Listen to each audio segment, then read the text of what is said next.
जय श्री राधे दोस्तों, कैसे हैं आप सब। आशा करती हूँ आप सब स्वस्थ होंगे, मस्त होंगे, सुरक्षित होंगे।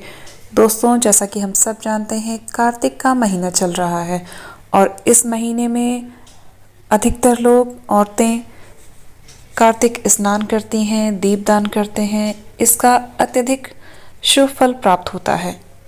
तो दोस्तों, अगर आप भी चाहते हैं कार्तिक माह में दीपदान का, सुबह स्नान करने का फल प्राप्त करना, और आप किसी कारणवश ऐसा नहीं कर पाए हैं, आप प्रतिदिन दीपदान नहीं कर पाते हैं, तो चलिए जानते हैं कि ऐसा क्या करें, किस तरह दिया जलाएं, कब जलाएं, किसके सम्मुख जलाएं कि आपको पूरे के पूरे 365 दिन दीपदान करने का फल प्राप्त हो। वीडियो में आगे बढ़ें इससे पहले आप सबसे हाथ जोड़कर रिक्वेस्ट करती हूँ कि प्लीज़ अगर आप इस चैनल पर नए हैं तो प्लीज़ इसे सब्सक्राइब ज़रूर कीजिए, बेल आइकन पर भी प्रेस कीजिएगा, जिससे आगे आने वाले सभी वीडियोस के नोटिफिकेशन आपको समय पर मिलते रहें और आप उनका लाभ उठा सकें। और वीडियो अच्छा लगे तो प्लीज़ कमेंट करके ज़रूर बताइएगा और लाइक ज़रूर कीजिएगा। चलिए जानते हैं अब दीपदान कैसे और कब करना है और कहाँ करना है।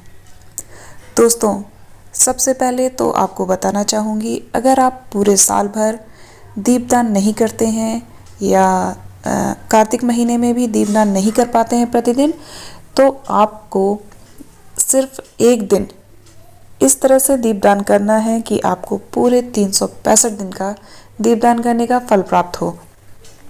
इसके लिए कार्तिक माह में एक दिन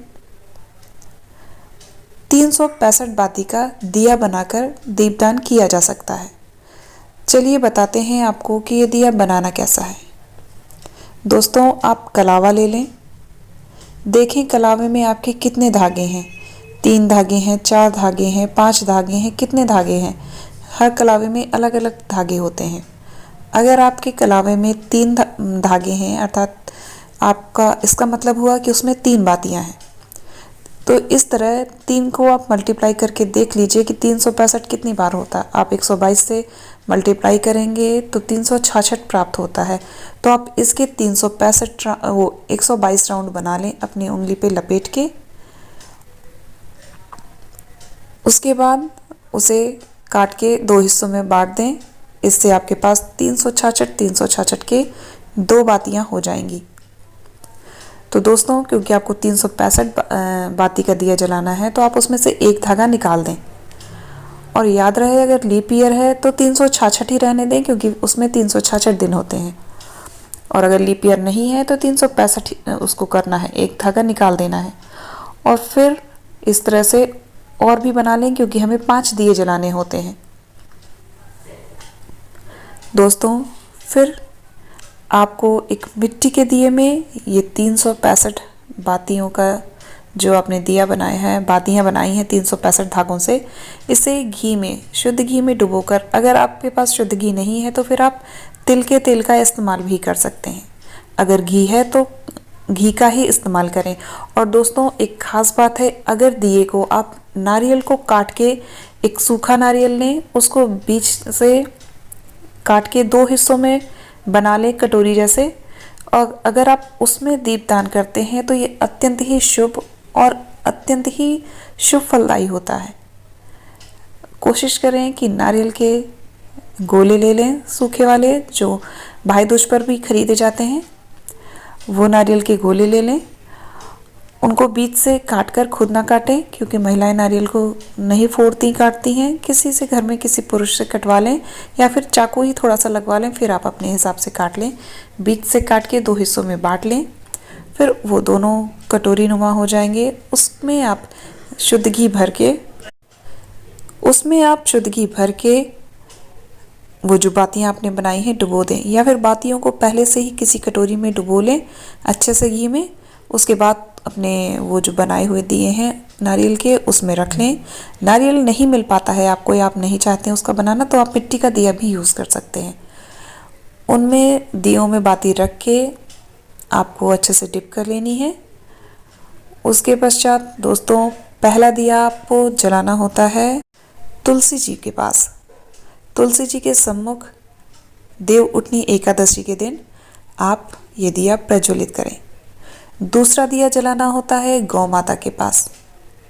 दोस्तों, यह दिया पूर्णिमा के दिन या फिर गौ अष्टमी जो होता है उस दिन जलाएं। तीसरा दिया शिव मंदिर में पूर्णिमा के दिन जलाना है। चौथा दिया पीपल के वृक्ष के नीचे पूर्णिमा के दिन जलाना है। और पांचवा दिया भी पूर्णिमा के दिन गंगा मैया के सम्मुख जलाना है। अगर आप गंगा जी के पास नहीं जा पाते हैं तो एक लोटे में थोड़ा सा जल लेकर उसमें गंगा जल मिश्रित कर लें, तो वो आपकी गंगा जी ही मानी जाएंगी। तो उस लोटे के सम्मुख आप दिया प्रज्वलित कर दें। दोस्तों, एक बात खास ध्यान दीजिएगा, गौ माता के सामने जो दिया प्रज्वलित करिएगा उसमें इतना घी डालिएगा कि वह जल्दी मतलब थोड़ी देर ही जले, क्योंकि या फिर आप वहाँ बैठकर उसकी रखवाली कीजिए जिससे कि गौ माता उस तक ना पहुँच सके। ये आपको ध्यान रखना होगा कि कहीं ऐसा ना हो कि आप दिया प्रज्वलित करके वहाँ से चले जाएं और गौ माता उसके पास आके आ जाएं और वो उन्हें कुछ हानि पहुँचे। ऐसा नहीं करिएगा, इसलिए कह रही हूँ कि उसमें कम ही घी डालिए जिससे कि वो थोड़ी देर प्रज्वलित हो, जितनी देर आप वहाँ बैठ सकें। और अगर आप काफ़ी देर बैठ सकते हैं या किसी से निगरानी करने के लिए कह सकते हैं तो फिर आप अच्छे से घी डाल लीजिएगा जिससे कि वो कुछ देर जले।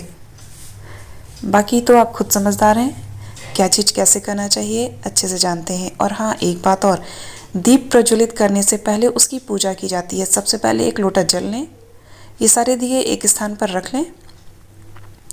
एक लोटा जल लेके अपने हाथ में थोड़ा सा जल लें और फिर दियों के चारों तरफ फैला मतलब वार दें, जैसे किया जाता है दिया प्रज्वलित करने से पहले।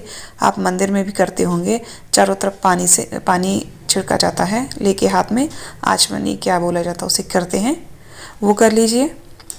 उसके पश्चात जो खील होती हैं दिवाली पर पूजा के लिए लाई जाती हैं, लाई की तरह ही दिखती हैं, वो थोड़ी थोड़ी सी 4-4 5-5 दियों में डाल लें घी में। वो अगर आपके पास नहीं है तो सफ़ेद तिल भी आप डाल सकते हैं। इसके बाद ही आपको दिए प्रज्वलित करने हैं।